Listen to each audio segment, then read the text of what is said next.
hooyaday waan jeclahay dhaqashadiisii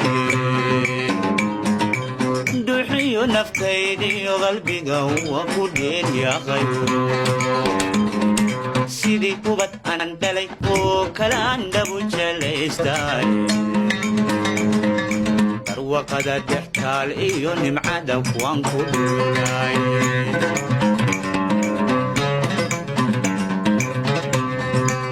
hooyaday waan jeclahay